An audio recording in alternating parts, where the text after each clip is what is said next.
Khotbah Minggu hari ke-294 20 Oktober tahun 2024, Roma, pasal 12 ayat 1-8, perikop, hidup untuk Allah adalah hidup sejati. Kita pada minggu ini, yaitu hari ke-294, 21 setelah Trinitatis, tanggal 20 Oktober tahun 2024, diambil dari surat Apostel Paulus atau Rasul Paulus ke jemaat Roma, yaitu Roma 12 pasal yang ke-12 ayat 1 sampai dengan 8 dengan perikop hidup untuk Allah itulah ibadah yang sejati. Sekarang kita lihat ayat pasal 12 ayat 1 sampai dengan 8. Karena itu, saudara-saudara, demi kemurahan Allah, aku menasihatkan kamu supaya kamu mempersembahkan tubuhmu sebagai persembahan yang hidup, yang kudus, dan yang berkenaan kepada Allah. Itu adalah ibadahmu yang sejati. Ayat 2. Janganlah kamu menjadi serupa dengan dunia ini, tetapi berubahlah oleh perubahan budimu, sehingga kamu dapat membedakan manakah kehendak Allah, apa yang baik, yang berkenaan kepada Allah, dan yang sempurna. Ayat 3. Berdasarkan kasih karunia yang dianugerahkan kepadaku, aku berkata kepada setiap orang di antara kamu, janganlah kamu memikirkan hal-hal yang lebih tinggi daripada yang patut kamu pikirkan, tetapi hendaklah kamu berpikir begitu rupa sehingga kamu menguasai diri menurut ukuran iman yang dikaruniakan Allah kepada kamu masing-masing. Ayat 4. Sebab sama seperti pada suatu tubuh kita mempunyai banyak anggota, tetapi tidak semua anggota itu mempunyai tugas yang sama. Demikianlah juga kita, walaupun banyak, adalah satu tubuh di dalam Kristus, yang seorang terhadap yang lain. Demikianlah kita mempunyai karunia yang berlain-lainan menurut kasih karunia yang dianugerahkan kepada kita. Jika karunia itu adalah untuk bernubuat, baiklah kita melakukannya sesuai dengan iman kita. Jika karunia untuk melayani, baiklah kita melayani. Jika karunia untuk mengajar, baiklah kita mengajar. Jika karunia untuk menasehati, baiklah kita menasehati. Siapa yang membagi-bagikan sesuatu, hendaklah ia melakukannya dengan hati yang ikhlas. Siapa yang memberi pimpinan, hendaklah ia melakukannya dengan rajin. Siapa yang menunjukkan kemurahan, hendaklah ia melakukannya dengan sukacita. Demikian bacaan firman Tuhan. Dan sebagai prakhotbah atau epistel pada minggu ini diambil dari kitab Yosua, ya, pasal 24 ayat 14 sampai dengan 24 dengan perikop Yosua berbicara kepada umat Israel di Sikem. Itulah prakhotbah pada minggu ini.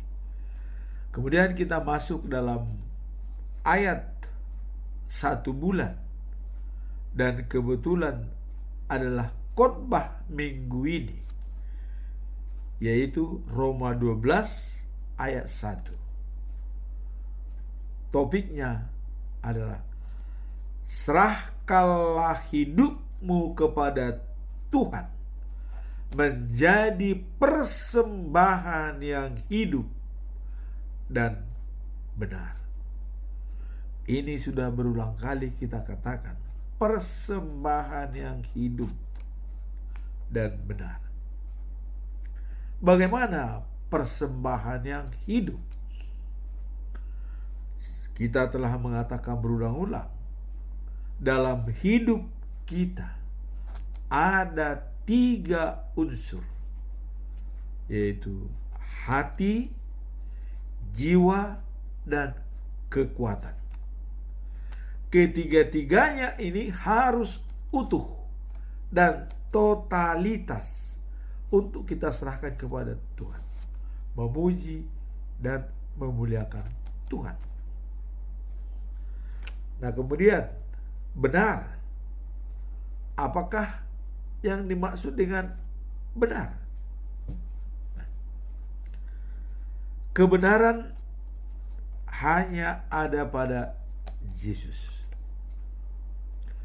Dan untuk mendukung kebenaran tersebut, Martin Luther mengatakan bahwa pengajaran atau pokok-pokok pengajaran agama Kristen yang benar ada 3 unsur. Pertama, sola gratia. Keselamatan adalah anugerah dari Tuhan. Nah, kemudian bagaimana kita mendapatkan keselamatan tersebut sebagai anugerah? Dikatakan dalam yang kedua adalah sola fide. Kita dibenarkan karena iman percaya kepada Yesus, kepada Tuhan. Sehingga anugerah yang disediakan oleh Tuhan Allah itu menjadi milik kita. Tetapi dalam kedua hal tersebut, keselamatan sebagai anugerah dan kita dibenarkan karena iman, ini harus sesuai dengan kebenaran firman Tuhan, yaitu sola gratia. Hanya Alkitab yang menjadi pembenaran dari semua yang pertama dan yang kedua tersebut. Kalau keselamatan itu adalah anugerah, tertulis dalam Alkitab. Kita dibenarkan dengan iman, tertulis dalam Alkitab. Jadi Alkitablah merupakan pembenaran dari semua hidup dan benar. Nah, kalau kita lihat, hidup terdiri dari 3 bagian. Markus 12 ayat 30.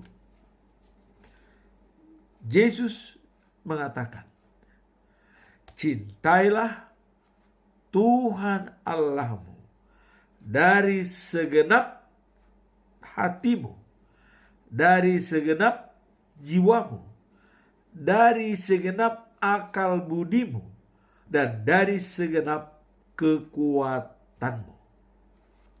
Itulah kalau kita menyerahkan hidup kita kepada Tuhan, mencintai Dia dari totalitas seluruh hidup kita yang terdiri dari 3 unsur tersebut.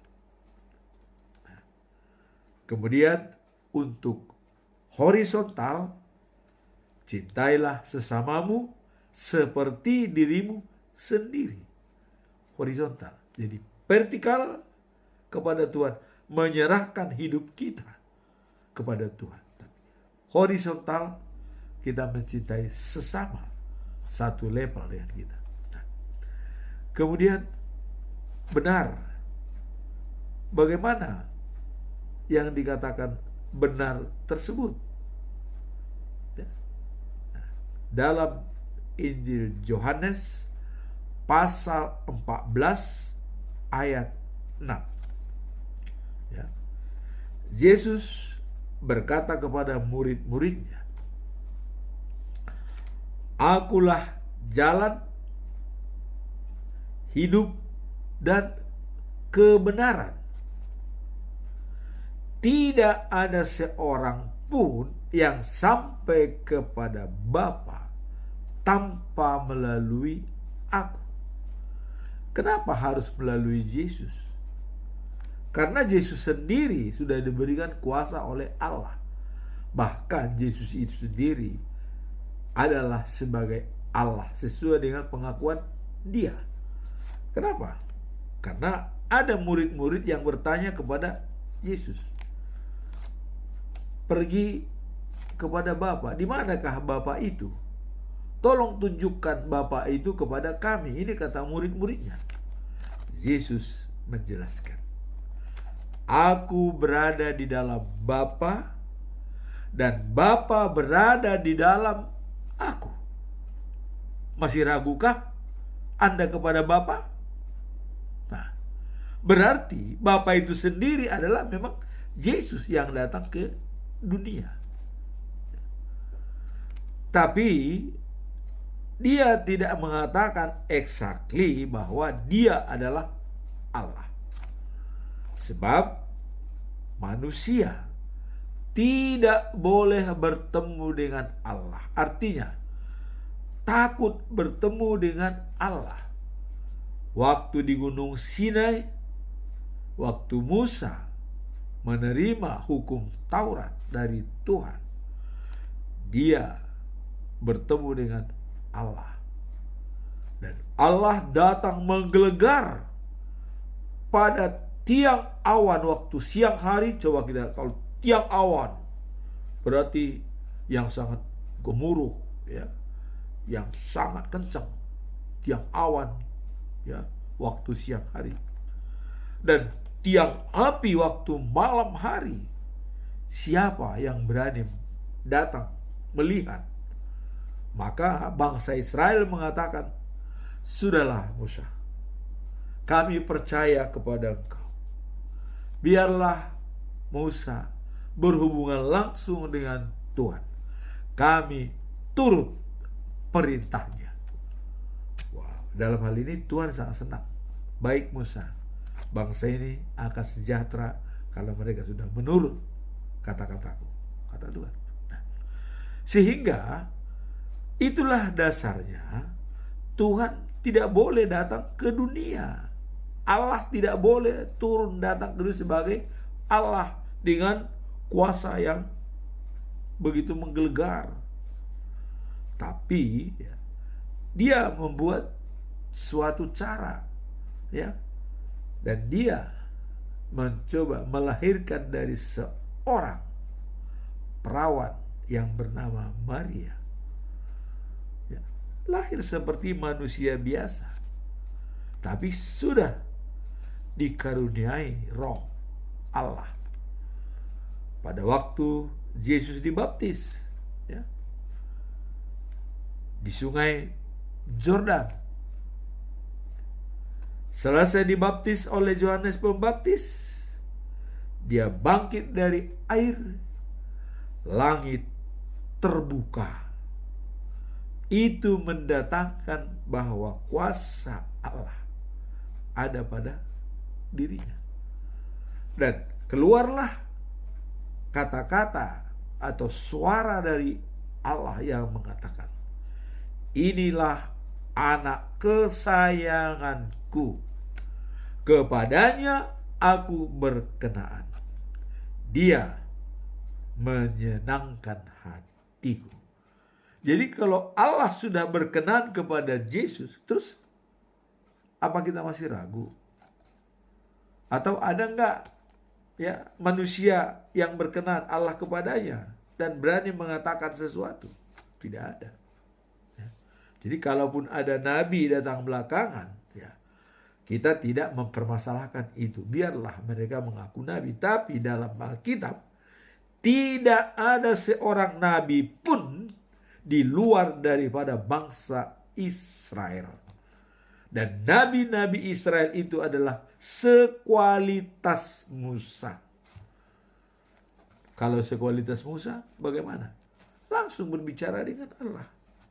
Jadi kalau ada orang mengaku-ngaku berbicara dengan Allah, tapi dia tidak sekualitas Musa. Ya, memang. Ya, yang iblis itu juga berkeliaran. Ya. Bukan saya katakan mereka pengaruh iblis, tidak. Tapi yang namanya nabi sekualitas dengan Musa itu hanya dari bangsa Israel. Itu sudah ditetapkan oleh Tuhan Allah dalam Alkitab. Ya. Waktu Allah berjanji akan mengirim nabi supaya jangan lagi hanya dengan Musa Allah berbicara. Diutuslah nabi dan kepada nabi itulah Allah menyampaikan pesan kepada umat manusia. Jadi dia merupakan perantara atau boleh dikatakan penyambung lidah dari Allah kepada manusia. Kita lihat seperti Yeremia, Yesaya, Nathan, mereka penyambung lidah. Amos, dan nabi-nabi lain. Mereka semua penyambung lidah. Dan kata-kata mereka benar terjadi. Ya, seperti Yeremia menasehati Zedekia. Ya, Allah berpesan, tapi tidak didengar. Akhirnya, mereka dalam keadaan bahaya. Padahal sudah dipesankan. Kamu akan hidup kalau kau menyerah. Tapi mereka tidak mau menyerah, mati. Itulah. Ya. Nah sehingga makanya nabi-nabi dulu itu adalah sekualitas dengan Musa.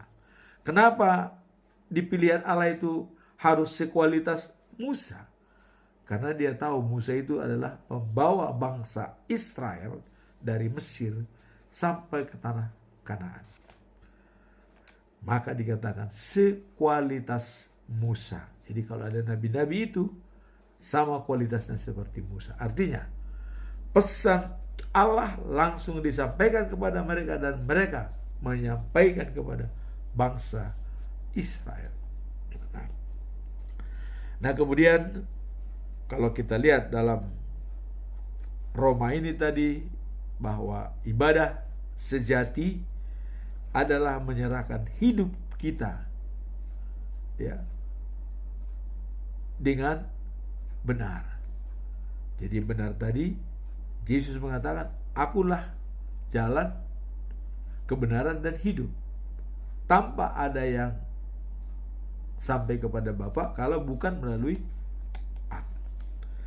Nah, sekarang kita lanjut dengan ayat yang kedua, Jadi di sini bisa dikatakan adalah hidup tidak berafiliasi atau serupa dengan dunia, tetapi hidup dengan budi yang baik dan yang menyenangkan hati Tuhan Allah dan menjadi sempurna.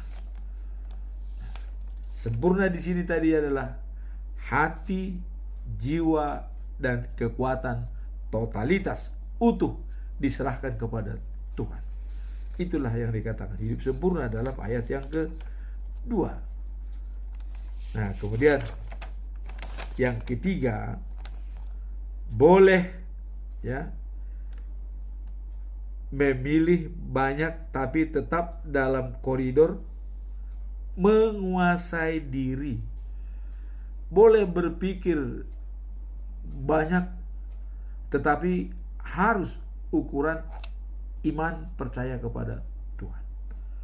Ya, artinya tetap dalam koridor penguasaan diri menurut ukuran iman yang dikaruniakan Allah kepada kita.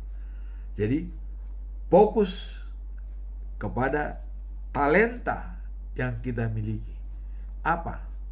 Talenta apa yang kita miliki? Nah, kemudian dalam keempat dikatakan bahwa dalam tubuh banyak anggota tubuh, ya. Tapi satu pun tidak ada mengerjakan pekerjaan yang sama. Nah, seperti panca indera. Coba kita lihat dalam panca indera. Yang pertama adalah mata. Apa tugas daripada mata?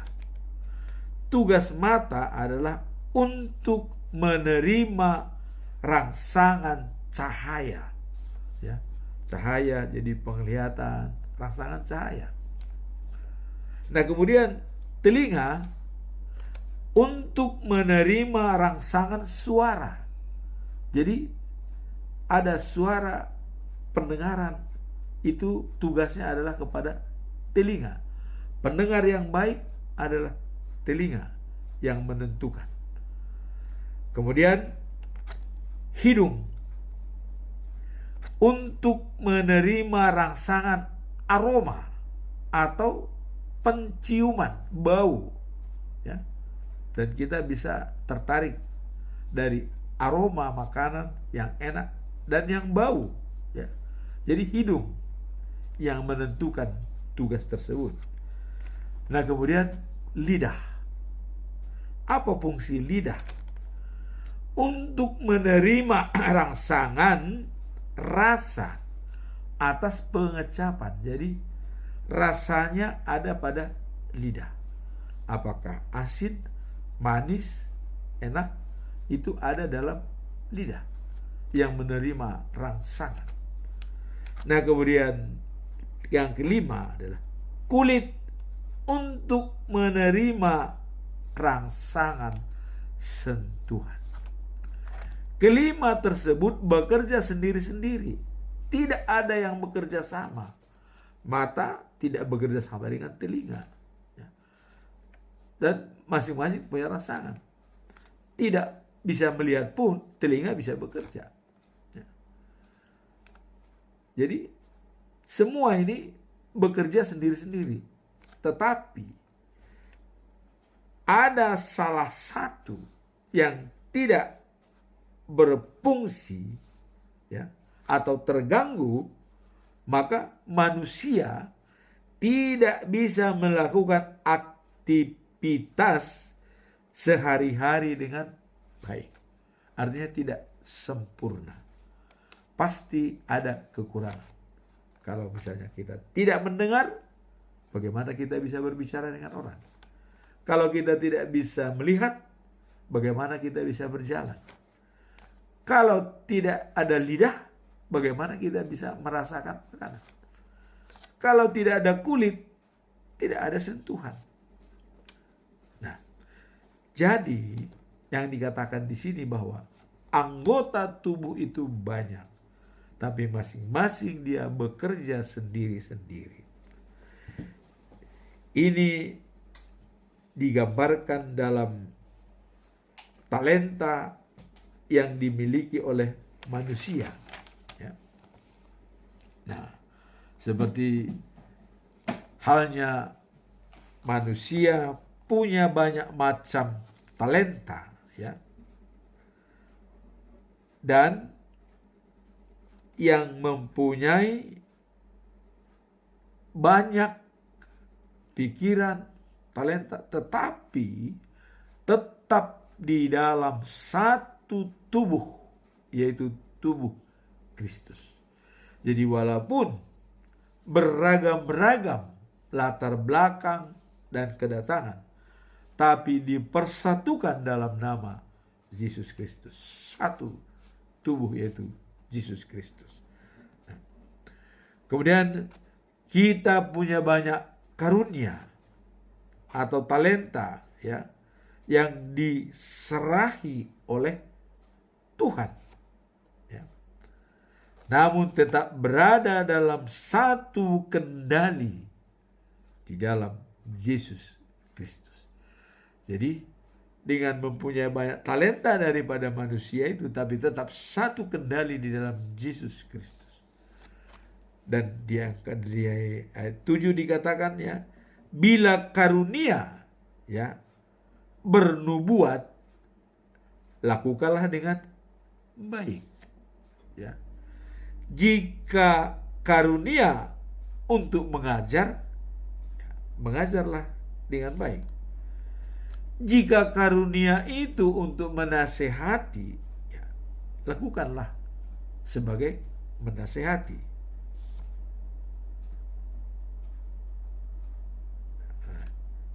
Yang punya talenta masing-masing menjalankan dengan baik dan fokus, karena Aristoteles mengatakan, ya, bahwa perbuatan kita bukan kekuatan kita.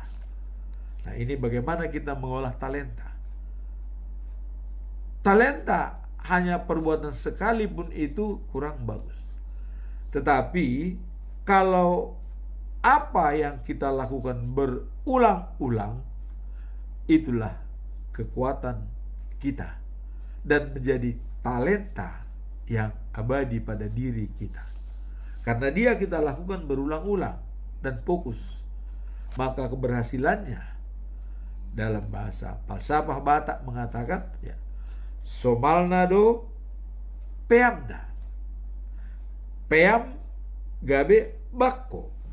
Nah, apa arti somalnado peamda? Biasa, ya, bisa karena biasa.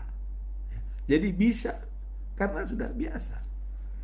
Nah, kemudian peam gabe bakko artinya kebiasaan itu, ya, menjadi milik kita, menjadi habit, ya, kebiasaan kita, menjadi sifat kita.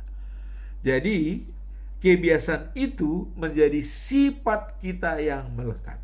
Jadi somalna do peamna, peamna gabe bakko. Inilah yang dikatakan Aristoteles.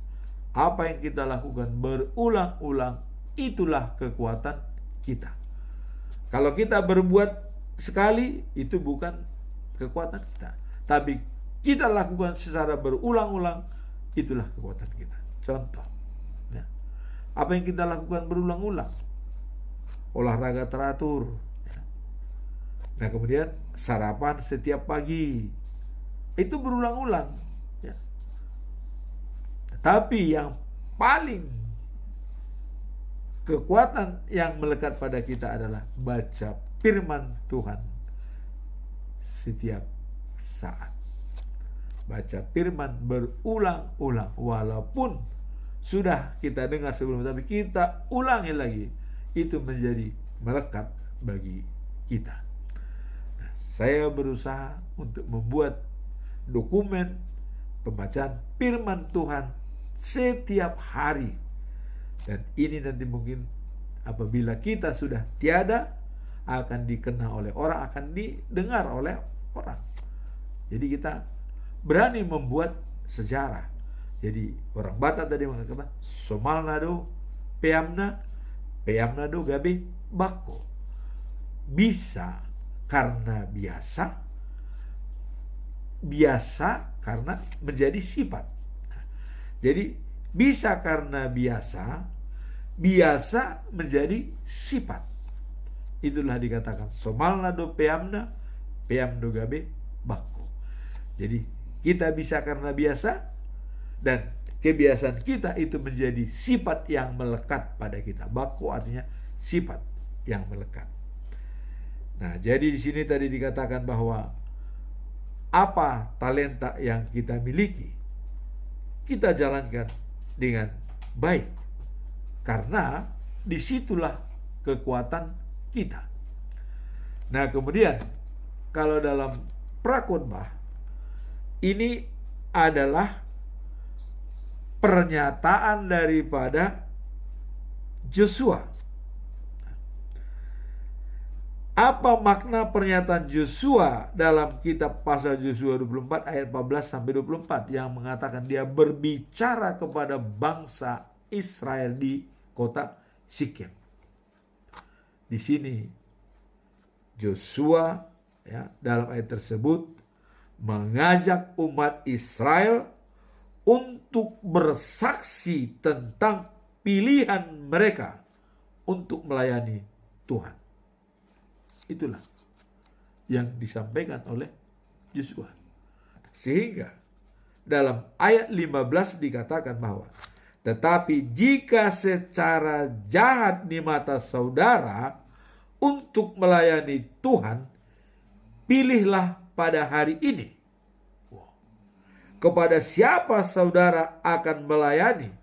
Apakah kepada dewa-dewa yang dilayani oleh nenek moyang saudara, yang dilayani oleh nenek moyang saudara yang di seberang sungai Jordan, atau kepada dewa-dewa orang Amori yang negerinya sudah saudara diami. Inilah pernyataan daripada Joshua kepada bangsa Israel. Ada pilihan. Nah, kemudian ditutup oleh Joshua mengatakan, tetapi aku dan seisi rumahku, kami melayani Tuhan. Jadi ada pilihan. Dan pilihan itu didasarkan pada kesadaran diri. Joshua sadar benar-benar bahwa memilih Tuhan adalah adanya imajinasi jangka panjang, bukan jangka pendek. Kalau dewa-dewa itu jangka pendek, tapi kalau Tuhan ini jangka panjang. Kenapa? Karena hidup kekal dan abadi ada pada Tuhan. Nah, jadi inilah pilihan Joshua, dan dia dengan hati nurani, saya dan seisi rumah kami melayani Tuhan. Ini pernyataan yang sangat-sangat penting dalam sejarah Alkitab. Dia menentukan pilihan di saat bangsa Israel goyah, karena di negeri yang mereka diami, Amori, Amon dan Edom, itu banyak menyembah berhala. Makanya kenapa sebenarnya semua kota itu diserang oleh mereka, diserahkan oleh Tuhan kepada bangsa Israel? Karena yang berada dalam kota tersebut semua penyembah berhala, tidak ada menyembah Tuhan, semua berhala. Maka rebut dan ambil, itu milik kalian, karena Tuhan berkuasa. Jadi peringatan ini adalah mengingatkan bahwa pentingnya pegangan bila keputusan yang tegas dalam memilih melayani Tuhan atau tidak. Jadi harus tegas. Nah, di sini Joshua menegaskan bahwa setiap individu memilih tanggung jawab untuk memilih serta bertanggung jawab atas pilihan. Nah, seperti Joshua, langsung dia mengatakan memilih Tuhan, dia bertanggung jawab. Nah, demikian juga disarankan kepada bangsa Israel. Sehingga dengan prakhotbah ini adalah merupakan pilihan dan bertanggung jawab. Nah, dalam khotbah hari ini, serahkan hidupmu, persembahan yang hidup dan benar. Nah, kemudian apa talenta yang kita miliki, itu kita lakukan berulang-ulang. Karena dalam bahasa Batak, somalnado peamna. Bisa karena biasa menjadi sifat absolut pada diri kita. Maka Stephen Covey mengatakan, ya, dalam hal melakukan tindakan, ya, yaitu pertama yang ditanam dalam pikiran kita, dalam pikiran. Tapi tadi Paulus mengatakan, jangan pikirkan yang tidak-tidak, pikirkanlah dengan kemampuan imanmu, kata Paulus, ya. Stephen Covey mengatakan, tanam pikiran, petik tindakan. Tanam tindakan, petik kebiasaan. Tanam kebiasaan, petik karakter. Tanam karakter, petik nasib. Nasib kita ditentukan oleh pikiran kita. Tanpa pernah kita memikirkan surga, kita tidak akan masuk surga. Tapi kalau kita memikirkan surga dengan bekerja dengan tujuan akhir hidup kita, life after life, the news of Jerusalem, maka jaminan bagi kita bukan bagaimana nanti, tapi nantinya bagaimana masuk surga. Kita sudah jalankan dengan baca firman setiap hari, karena kita diperbaharui, ya. Paulus mengatakan umur sudah tua, tapi kalau kita baca firman Tuhan selalu baru, ya, tidak pernah usang. Boleh jasmani kita tidak mampu lagi, tapi pikiran kita dan hati kita tetap punya kemampuan. Karena dikatakan hidup adalah dari hati, jiwa, dan kekuatan kita. Totalitas memuji dan memuliakan Tuhan. Itulah firman kita hari ini. Sekarang kembali permasalahan kepada kita. Dalam prakhotbah adalah pilihan dan bertanggung jawab atas pilihan. Ya, kalau sudah memilih, bertanggung jawab. Makanya tadi dikatakan oleh Joshua, dewa atau Tuhan. Tapi Joshua membuat kesimpulan, saya dan sisi rumah Tuhan kami pilih. Itu di Sikem. Nah, sehingga mereka semua akhirnya memang memilih berikut pilihan Joshua, bangsa Israel. Nah, kemudian dalam khotbah, ya, bahwa kita diminta untuk memberikan atau mengolah ibadah sejati kita. Ibadah sejati adalah serahkanlah hidupmu kepada Tuhan sebagai persembahan yang hidup dan benar. Inilah kedua masalah ini, pilihan dan mengolah talenta, karunia yang diberikan oleh Tuhan. Sehingga dengan talenta tersebut kita bisa mengembangkan diri kita sesuai dengan iman percaya kita kepada Tuhan. Dan kita tetap mengingat pesan daripada Tuhan Yesus bahwa dikatakan, akulah roti yang hidup. Datang kepadaku tidak akan kelaparan. Percaya kepadaku tidak akan kehausan. Jadi kalau kita tidak mau lapar, tidak mau haus, artinya hidup kekal selama-lamanya, datang kepada Yesus dan percaya kepada Dia. Itulah pesan moral daripada ayat atau khotbah minggu ini. Datang kepada Tuhan dan percaya kepada Tuhan dengan talenta yang kita miliki, karunia yang diberikan oleh Tuhan.